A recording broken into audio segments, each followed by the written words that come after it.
שאלו את רבי נתן, זה נכון שאמרתם שמי שלא קורא ליקוטי תפילות יהיה לו גיהנום? אמר רבי נתן, לא. אבל זה אני כן אומר, כשבן אדם יראה כמה טוב הוא יכל לקבל עם ליקוטי תפילות, זה יהיה הגיהנום שלו, מה שהוא הפסיד. מגיעים הימים של ראש השנה, ויש לנו כל כך הרבה דברים שאנחנו רוצים לזכות בהם, ועל הכל להיות בקיבוץ הקדוש הזה, שכל אחד מאיתנו יודע בלב, שזה התיקון הגדול שאנחנו צריכים עכשיו. אבל המניעות כל כך קשות, מה עושים? יש עצה מאוד פשוטה, לתפוס ליקוטי תפילות, ערך ראש השנה, לתפוס ליקוטי תפילות, ערך מניעות, להתחיל לקרוא.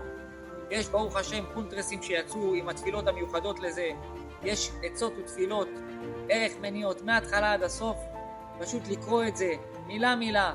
מי שיקרא את זה בוודאי ישבר את כל המניעות ויראה ניסים ונפלאות, רק בפה ובלב.